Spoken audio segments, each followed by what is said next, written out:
Que por qué en vez de darnos 40 años de democracia, ¿por qué no nos dio un año de democracia y 40 años de milico y estaríamos mejor? Un año de democracia y 40 de milicos y estaríamos mejor. Mariela Weimer, candidata de Milei de Libertad Avanza. Y estaríamos mejor. Pandemia digital, desinfectando su cinismo. ¡Acá atrás!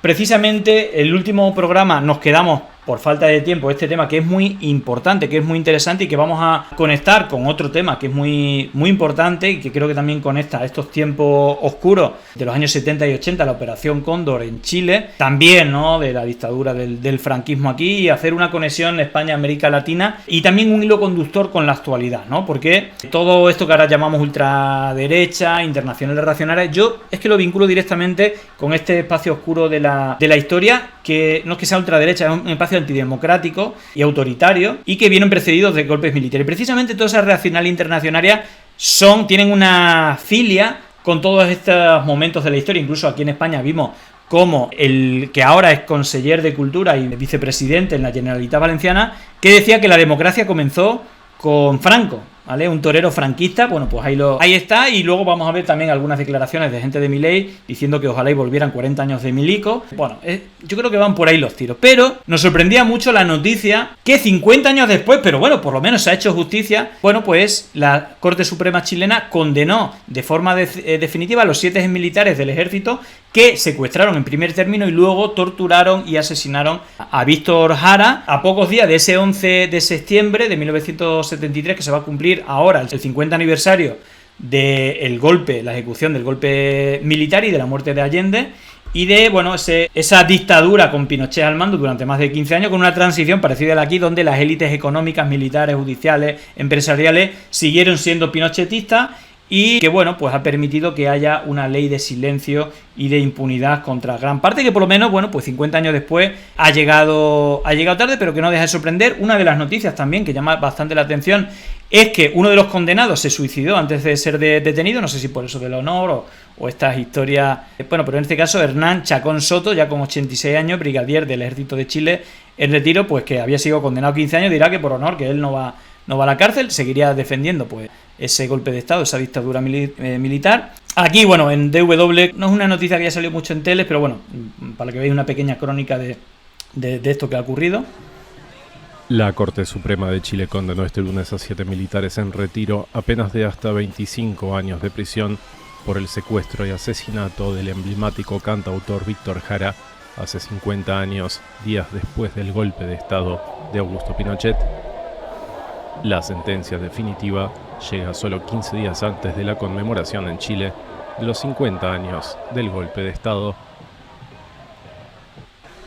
Bueno, la Corte... Aquí hacía una referencia precisamente Emilio Silva, ¿no?, que es referente aquí en España de la memoria histórica. De hecho, podéis ver en YouTube, está ya publicada la entrevista que le hicimos la semana pasada, larga y tendida, para que queréis pues un análisis más en profundidad de lo que ha ocurrido antes de la guerra civil, durante la guerra civil, después de la guerra civil, durante la dictadura de Franco y en la democracia, esa transición y en esa democracia entre comillas que tenemos ahora, y el silencio sobre todo lo ocurrido, parecido a lo de Chile. Estuvimos hablando en profundidad de todo eso, está en YouTube por si os interesa el tema. Y aquí, bueno, pues hacía el tuit: en Chile condena a los asesinos de Víctor Jara, en España Federico García Lorca sigue desaparecido y su crimen impune. Igual, bueno, un poquito tarde, 50 años después, en el Día Internacional, que fue precisamente ayer, de las víctimas de desaparecidos forzados, más de 114.000 republicanas desaparecidas esperan verdad, justicia y reparación. Bueno, no sé si, bueno, aquí lo que estoy diciendo, que aunque sea tarde, ojalá llegue aquí. Y luego, un nexo común de las dictaduras en Argentina, en España y en Chile y en otros países es el secuestro de niños. Veis cómo las abuelas y madres de Plazas de Mayo llevan una lucha histórica, épica, durante décadas. Y fijaros que una de las cosas que hicieron los militares era robar los bebés de los subversivos, de la gente que hacía desaparecer. En este caso, fijaros en Chile, el encuentro de un niño robado que fue entregado a una familia en Estados Unidos, que 42 años después encontró a su madre en Chile, ¿no? Imaginaros la emoción del momento.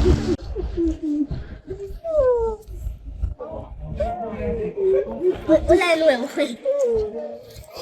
En España hay un montón de bebés robados que hay un freno en la justicia tremendo para que no se sepa la verdad durante la dictadura del franquismo, ¿no?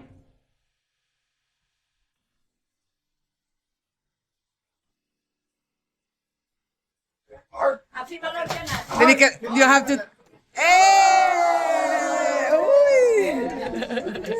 You know, so my mama is a victim. I am a victim. My adoptive parents are a victim of these people, of Thelma Uribe and Maria Luisa Avendaño, who just stole and trafficked children.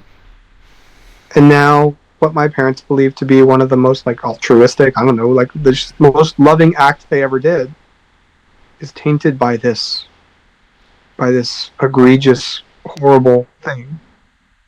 My parents wanted a family, but they never wanted it like this. Not at the extortion of another, the robbing of another.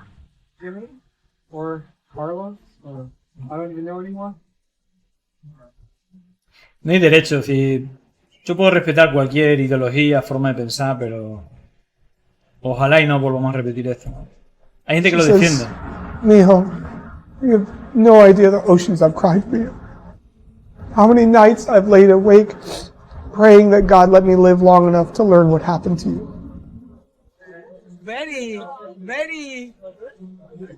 Of course.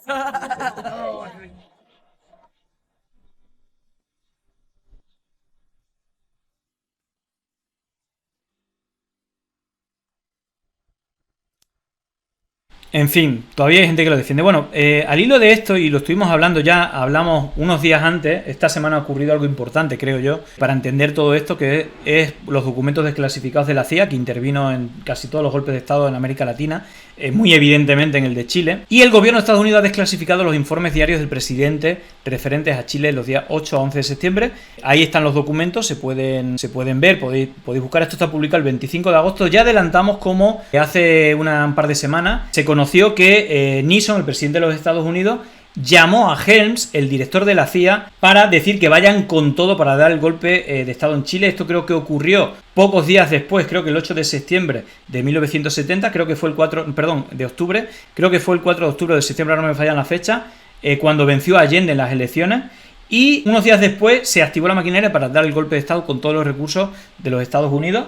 Y esa misma mañana, de 9 a 10, de 8 a 9 estuvo desayunando con el responsable, el brazo ejecutor Kissinger, ¿no? Que también negoció aquí la transición democrática con el rey Juan Carlos. Bueno, pues de 8 a 9 desayunó con Kissinger y a las 9, de 9 a 9 y cuarto, estuvo con Nixon Agustín Edwards, el propietario de El Mercurio, ¿no? Que fue financiado con millones de dólares para alimentar, junto a, digamos, un ataque a la economía, ¿no? Pagando a los camioneros, a los sectores estratégicos para que hubiera una crisis económica, pero también alimenticia, y que facilitara el golpe militar. Hubo varios intentos, ya en el 1970 creo que fue Snyder al que asesinaron. Luego en julio de 1973 asesinaron al brigadier, creo que se llama, de Allende, el militar de confianza, lo asesinaron, y luego pues dieron el golpe total, ¿no? Y al hilo de esto, yo creo que Benjamin Norton, que es un especialista en todos estos temas, uno de esos documentos, él se lo habrá visto completo y hace una información bastante interesante de toda esa colonialismo golpista, ¿no? y extractor de los Estados Unidos en América Latina. Pues una de las cosas que viene en ese documento es que en esos documentos Estados Unidos admite que el grupo nazi fascista Patria y Libertad, ojo a las palabras, porque en los documentos clasificados estas palabras se les repiten mucho, la palabra libertad y lo de acusar a tus rivales políticos de terroristas también. Y yo es que no me dejan nada más cuando leo estos documentos cómo se repite la misma historia. Y fijaros cómo ese grupo nazi Patria y Libertad colaboró con Pinochet y el ejército en el golpe de Estado de la CIA contra el presidente socialista Salvador Allende, que fue elegido por el pueblo. Bueno, es un melonazo, a quien le interese, ahí está la información.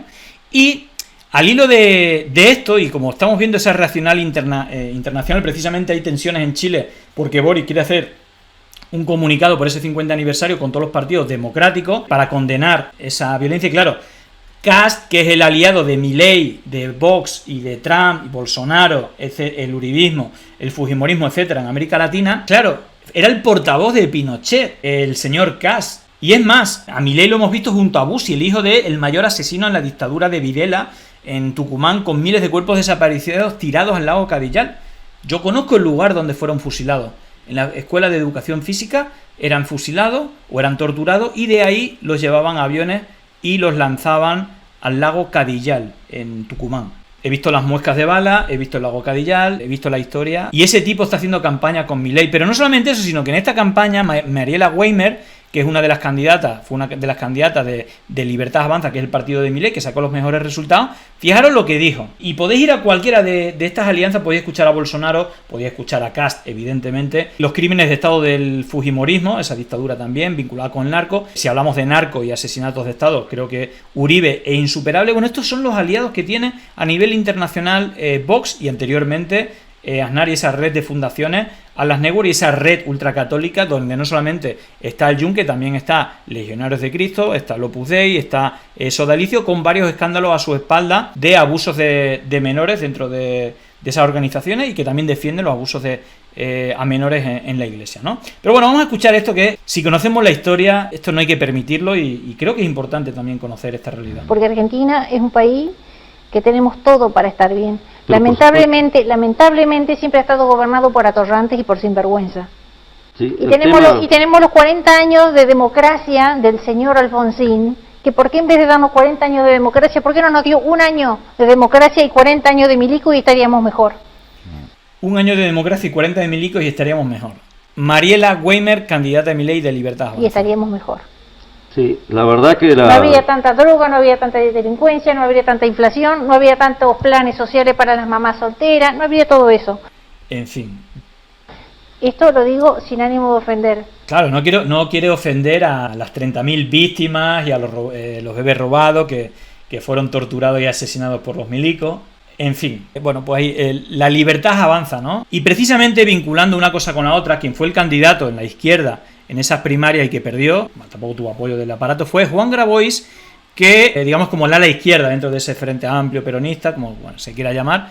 Y atención porque Juan Grabois también estaba en la lista de amenazados por esa organización de ultraderecha que intentó asesinar a Cristina Fernández de Kirchner.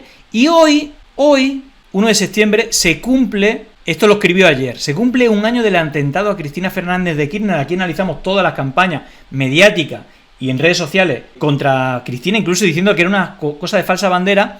Y hay un hilo conductor con esa operación Cóndor, con grupos filonazis que están operando muy cercanos de Milei y de Bullrich. En este resumen de 1 minuto y medio explica, luego está el vídeo que me lo estuve viendo anoche, espectacular, del resumen de todo lo que ocurrió con ese asesinato y lo que se está impidiendo, porque tiene elementos de una élite económica, élite judicial y evidentemente política, ¿no? Vinculado a Milei y a Bullrich. Bueno, os dejo esto y así os dejo los dientes largos y para que veáis que estamos volviendo esta internacional reaccionaria muy cercana y con la misma falta de escrúpulos y de empatía que es la que hubo ya en la Operación Cóndor y de la que hubo aquí también en España. Atención, un resumen en este aniversario del intento de asesinato de Cristina Fernández de Kirchner, que quedó fuera de la política y que al final, bueno, pues ya ganó la derecha estando Massa de líder de la izquierda argentina, ¿no? Se cumple un año del atentado a Cristina Fernández de Kirchner. En este video vamos a exponer hechos concretos que demuestran la vinculación objetiva entre la célula operativa que perpetró el atentado, los amablemente llamados copitos. La banda de los copitos es para hacer una película esto, una película, una serie de Netflix, porque es increíble, ¿no? Cómo lo captó Brenda, cómo a Brenda la captaron desde otra organización más grande y cómo tenía vinculaciones políticas con ciertas organizaciones ultra que son defendidas por esa élite económica y también judicial y política. El grupo político de superficie, llamado Revolución Federal, junto a otros grupos satélites, ciertos dirigentes muy relevantes de la actual oposición política, como el señor Milman, y la principal estructura de financiamiento, por lo menos la que está comprobada, el grupo Caputo, de evidentes vinculaciones con el macrismo. Todas estas relaciones que está hablando está ya con prueba, incluso están judicializadas y otras no judicializadas porque se le están poniendo trabas porque tiene bastante poder, ¿no? Quien está al fondo del armario de toda esta campaña. Los elementos vinculados al hecho se entrelazan con los dos principales candidatos de la ultraderecha argentina, sus comandos de campaña, sus entornos de acción política, con Javier Milei y con Patricia Bullrich. Nosotros somos querellantes en la causa llamada Revolución Federal y lo somos porque yo estaba en la lista negra de las personas que ellos iban supuestamente a matar. Y a partir de eso conformamos un equipo de investigación para comprender lo que realmente estaba sucediendo en dos expedientes, el de Revolución Federal y el de los ligeramente llamados copitos, en dos expedientes que parecieran no avanzar hacia una profunda investigación para dilucidar no solamente autores materiales, sino conexiones políticas, financistas y autores intelectuales. Frente a la negligencia o complicidad de jueces y fiscales, nosotros queremos dilucidar las dos preguntas fundamentales. ¿Quién atentó contra Cristina y por qué?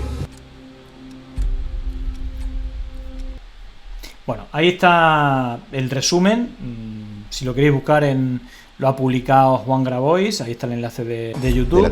Y bueno, la verdad es que bastante interesante. Bueno, en fin, he tratado de conectar ahí varias noticias y yo creo que es peligrosa esta gente y no tiene escrúpulos y son capaces de asesinar o de hacer grupos paramilitares, organizarlos y que funcione de esta manera.